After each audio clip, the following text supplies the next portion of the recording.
이 치료법을 제시한 인물은 미국에서 가장 유명한 정신병원인 트렌튼 정신병원의 원장이었던 헨리 코튼이었습니다. 정신의학의 이론을 정립한 크레펠린, 치매를 발견한 알츠하이머, 이런 유명한 사람들한테 직접 배운 금수저 인맥이죠. 그리고 이때 현미경의 발전과 함께 세균이 병의 원인이야, 이런 걸 우리가 알게 된 거죠. 그러니까 당연히 헨리 코튼 입장에서는 그럼 정신질환도 감염이네? 그럴 수 있겠네? 라고 생각할 수 있겠죠. 그렇기 때문에 어디 감염되어 있는 병소를 제거하면 정신질환도 치료될 수 있을 거야 라고 생각했어요. 자, 그럼 여기서 문제 낼게요. 헨리 코튼이 중증 정신질환이 발생하는 감염 부위로 가장 먼저 주목하고 치료한 부위는 어디일까요? 당연히 여기 아니에요. 네, 머리 좀. 머리 아니에요. 예, 혜성 씨. 치과처럼 이빨을 치료하는 거예요. 혜성 씨, 정답입니다. 그럴 수 있겠다. 예, 와. 바로 치아였습니다. 그래서 충치가 있으니까 이 독소가 생겨서 혈류를 통해 뇌를 중독, 좀 그럴듯하지 않습니까? 그럴듯해. 아. 그래서 치과 의사의 검진과 엑스레이를 통해서 감염이 발견된 환자의 치아를 뽑기 시작했어요. 아, 이거 너무 싫다. 이 헨리 코튼은요, 1921년 1년 동안 환자의 이를 무려 6,472개를 뽑았습니다. 입원했던 환자의 수를 보면 한 명당 평균 10개를 뽑았대요. 어쨌든 헨리 코튼의 주장대로 치료가 됐나요? 그럼 지금 뽑고 있겠죠. 치료가 됐으면. 그러면은 그분은 이빨만 날아가시고 강냉이 털린 거예요, 그냥 두 사람한테. 6,000개가 괜히 갔다가 강냉이 털리고 온 거예요. 그렇죠. 그래서 왕창 제거를 하고 충분히 치료가 되지 않자 이제 퍼져나가기 시작합니다. 너무 무서운데? 편도선, 위장, 비장, 자궁경부, 결장 줄줄이 다 떼내기 시작하는 거죠. 떼네요? 왜냐하면 이빨을 뽑아보니까 안 났어. 그럼 내가 틀렸구나 생각해야 되잖아요. 전이 됐다고? 네, 그렇죠. 그렇게 생각을 한 거죠. 그래서 수술을 통해 감염 부위를 도려낼 필요가 있었다고 생각한 겁니다. 와. 실제로 마사 호이치라는 여성은 조울증 증상, 기분이 오르락내리락한 증상으로 입원해서 일단 당연하지만 이빨 몽땅 뽑았어요. 그 다음에 편도를 또 잘라냈어. 그리고 또 얼굴 뼈 안쪽 구멍을 뚫기도 했대요. 그 다음에 독소를 제거한다면서 결장의 관장들을 한 번에 20번씩. 그리고 저항하자 또 20번. 에? 그래서 이 마사의 조울증이 치료됐을까요? 아니요. 당연히 아니죠. 말 그대로 돌팔이 의사네. 그런데 놀라운 거는 병원에서 그녀를 국소 감염증으로 생긴 중증 질환을 외과 수술로 완치시킨 성공적인 사례다라고 파. 기록했대요. 이렇게 그걸 발표하니까 이 사람이 거짓말할 리가 있어? 이렇게 유명한 사람의 제자인데? 하면서 대서특필이 된 거예요. 병원의 위상이 정말 올라가게 된 거죠. 더 유명해졌구나. 아이고 참. 그리고 1933년 그가 사망을 할 때 굉장히 유명한 의사가 사망했다 보도가 됐다고 해요. 현대의학 지식을 바탕으로 보면 좀 이해하기 힘들고요. 좀 파격적인 부분들이 있지만 당시 정신의학계에서는 큰 영향을 미친 획기적이고 진보적인 방법들이었어요. 자, 그럼 이번엔 또 다른 두 번째 생물학적 치료법은 말라리아 치료법입니다. 그 뭐야? 말라리아 감염시키는 거예요? 그거 걸리면 죽잖아요.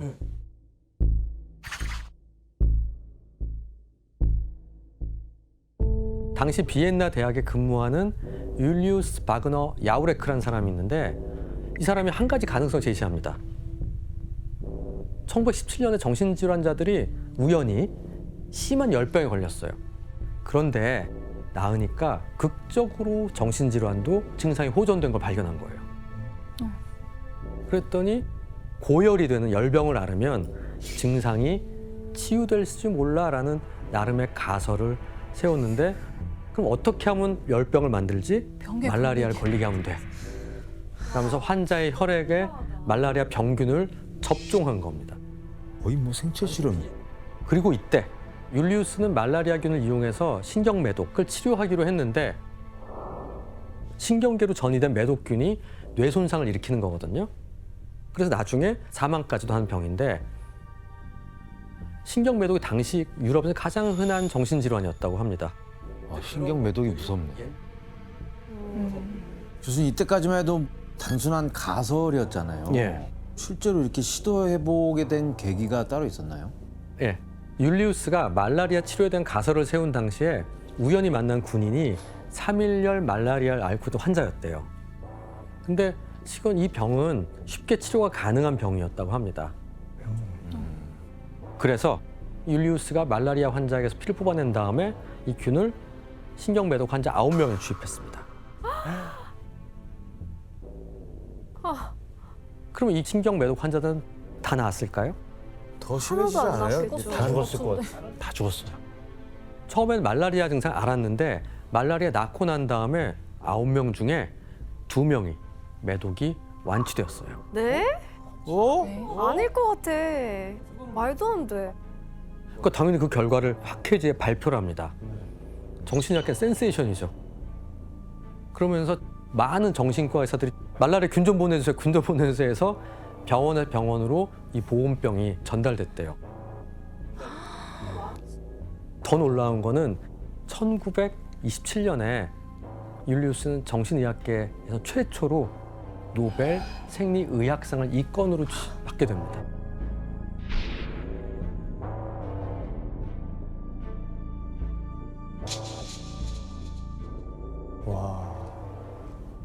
교수님 당시에는 그 말라리아 그거 말고는 다른 치료법은 아예 없는 거예요? 하나 더 있습니다. 정신질환의 원인으로 뇌에 관심을 가지며 고안된 치료법이거든요. 바로 전기 충격 치료. 네?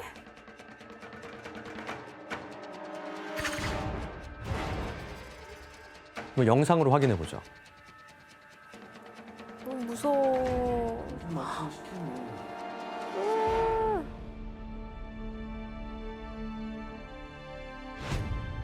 야, 이거 진짜. 아이고.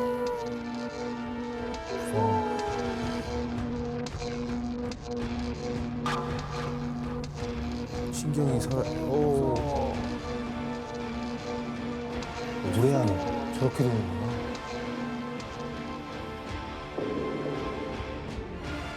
야, 이건 너무 충격적이다. 그런데 위험해 보이는 이 전기 충격 치료법은 뇌의 신경회로가 뒤죽박죽되어 있는 걸 한번 전기 충격으로 리셋하는 방법입니다. 당시 뇌 이상이 정신질환을 일으킨다 생각을 한 거죠. 이제 뇌 문제다. 뭐 악마도 아니고 뭐 신도 아니고. 뇌까진 갔네 그래도. 예, 그렇죠. 이 치료법은 1938년 이탈리아 출신의 의사인 우고 첼레티와 루치오 비니가 개발했습니다. 이들이 뇌전증을 앓고 있는 환자를 본 거예요. 환자가 신기하게 간질을 하고 나면 우울증이 완화되는 걸 본 거예요. 사실 뇌전증이라는 게 생각해 보니까 뇌에 비정상적인 전기 신호가 발생, 경련이 막 일어나는 거거든요. 그래서 거꾸로 정신질환자 뇌에 전기 자극을 주면 좋아지지 않을까? 가설을 세운 거죠. 또 마침 경찰이 길거리에서 신원 미상의 정신증 환자를 데리고 왔어요. 그래서 이 연고 없는 환자한테 지금 한 말도 안 되는 얘기지만 뇌에 반복해 전기 자극을 줬어. 그래서 경련을 일으키는 시도를 했습니다. 당시 치료를 주도한 첼레티와 환자의 대화가 남아 있는데요. 지원 씨와 규현 씨가 한번 읽어주실래요? 90볼트를 올려보세요. 아니, 뭐야, 멀쩡한데? 환자분 무슨 일 있었죠? 모르겠어요. 아마 잠들었나 봅니다. 100볼트. 죽었는데? 어떡하지? 아, 보세요. 두 번째는 진짜 죽을 뻔했습니다. 지금 말 잘하네요. 자, 계속 해봅시다. 이게 뭔 대화예요, 이게? 전기를 맞고 어떻게 말을 할 수가 있지? 자, 이들은 환자가 버틸 전압을 실험을 통해 찾고 있었던 거예요. 이 결과는 신기하게 증세가 호전됐어요. 와. 이게 효과가 있었다고요? 그래서 일단 극적으로 호전되는 모습을 보게 되니까 전기 충격 치료를 적극적으로 시도해 보게 됐습니다. 곧 많은 병원에 시행됐고 미국에서는 의학 교과서에도 실리게 됐죠. 봐. 아니 최설민 씨, 네. 전기 충격 치료가 미국에선 그럼 뭐 대중적으로 이렇게 사용된 건가요? 1985년 미국 의학회지에 따르면 우울증 단기 치료로 전기 치료만큼 효과적인 치료는 없다라고 인정이 됐어요. 네, 맞습니다. 근데 실은 지금도 우리나라에서도 많이 하고 있어요. 아, 그리고 지금은 이제 안전하게 어떻게 하고 있냐면 변형된 전기 충격 치료라고 해서 약을 먹을 수 없는 분들 있잖아요. 뭐 임신 중이시라든지. 가장 효과적인 건 심한 우울증. 보이는 거에 비해서는 도리어 안전한. 임신 중에 전기 치료를 한다고요? 예, 그러니까 먹을 수 없을 때. 그 어떻게 보면 이제 최후의 치료법을 생각을 하는 거죠. 아, 이게 효과가 있구나. 예. 그런데 사실 이 전기 충격 치료법은 이전부터 활용되고 있었어요. 의외로 또 모든 발전들은 전쟁을 통해서 혁신들이 일어나잖아요. 아. 전쟁. 이 치료법이 특히 주목받던 곳이 있었는데 바로 1차 세계대전이 벌어지고 있던 전쟁터였습니다. 잠시 우리도 그 현장을 한번 보도록 하죠. 네. 당시 유럽에 약 4만 킬로의 참호가 만들어졌는데 지구 한 바퀴를 도는 거리였다고 합니다. 와. 산업혁명 이후에 굉장히 화력이 강한 탱크, 폭탄, 화생방 이런 것들이 만들어지잖아요. 무기들이 새로 나왔죠. 이런 참상이 가장 극명하게 드러난 게 참호였대요. 자, 그런데 이게 몇 년에 걸쳐서 했잖아요. 이 참호는 군인들에겐 지옥과 같았고요. 이 1차 세계대전은 전형적인 참호 전쟁이라고 얘기하는데 참혹한 스트레스와 극심한 공포들이 있었대요. 왜냐하면 참호 속에서 우리 얘기하다 갑자기 친구가 총에 맞거나 팔다리가 잘리는 모습을 봐야만 했던 거죠. 또 비가 오면 물이 차죠. 또 쥐가 들끓죠. 잠자는 병사의 얼굴이나 시체를 파먹었다고 합니다. 계속 반복이에요, 그냥. 저 미친 상황이. 그렇죠. 끝이 없는 쳇바퀴 네, 속에 계속 갇혀있는. 돌고 도는. 그래서 병사들 사이에선 쉘쇼크 증상이 잇따랐습니다. 쉘쇼크. 병사들 사이에선 쉘쇼크 증상이 잇따랐습니다. 쉘쇼크. 특별히 충격적이거나 스트레스가 심한 상황을 경험한 후에 심한 우울이나 불안, 공황, 뭐 재경험, 악몽 이런 건데 즉 PTSD라는 거에 개념이 생기게 돼요.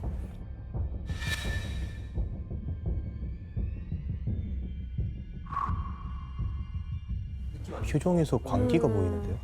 너무 무서운데요? 그렇죠. 참호네 참호. 스트레스 받으니까 미친 것 같아. 아.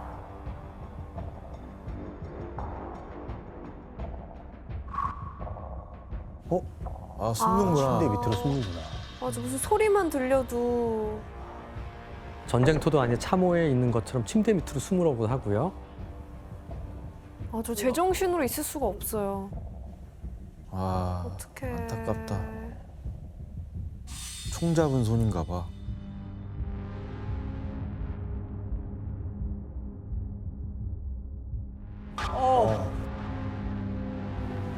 아이고.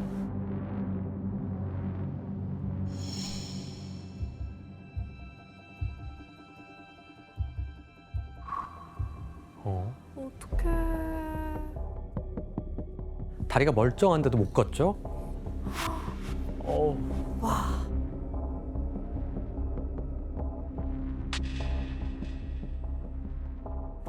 빌 수가 없어. 어떻게 왜 저렇게 되는 거지? 몸이 경직된. 전쟁이 얼마나 참혹하면. 또한 춥지도 않은 상황에서 몸을 덜덜 떨고 악몽에 시달리느라 잠도 자지 못하고 이렇게 쉘쇼크를 받는 환자들의 증상은 아주 다양했어요. 당시 쉘쇼크를 경험한 사람이 무려 25만 명이래요. 엄청난 숫자네. 사실 1차 세계대전 당시 군 장교들은 쉘쇼크를 정신질환 전혀 인정하지 않았대요. 왜냐하면 뭐 다리가 잘리거나 팔이 잘리거나 큰 부상 입은 게 아니잖아요. 자, 그러면 쉘쇼크에 시달린 병사를 어떻게 했을까? 잘 달랬을까요? 죽인다? 총살했습니다. 왜냐하면 나약한 놈들이라 보고 다른 병사들의 사기를 떨어뜨릴까 봐 우려했던 거예요.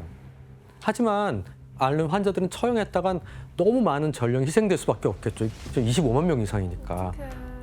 그래서 그 사람들을 어떻게든 해결할 방법을 찾았어야 됩니다. 전기 충격이 이용됐나요? 그렇죠. 당시만 해도 뇌가 아닌 신체를 자극해서 충격을 주는 방법, 이걸 이용해 가지고 쉘쇼크 환자한테 전기 충격 치료를 시행했는데, 전쟁터는 약도 없고 시간도 없는데 전기만 있으면 됐잖아요. 쉽게 시행할 수 있고 효과도 필요한 게 즉각적으로 나왔던 거죠. 바로 전기 충격 치료가 적격이었던 겁니다. 근데 전쟁이 끝나자 이 수많은 군인들이 심각한 사회 문제로 대두되기 시작합니다. 왜냐하면 전쟁에 돌아온 다음에 쉘쇼크라는 장애를 입거나 부상으로 뇌손상 입은 사람들이 많았겠죠.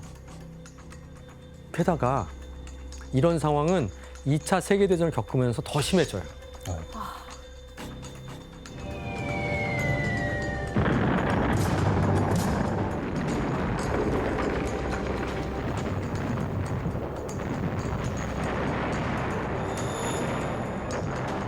특히 미국에선 전쟁이 끝나자 1947년부터 정신질환 이후로 연금을 받는 재향 군인이 약 50만 명까지 육박하게 됩니다.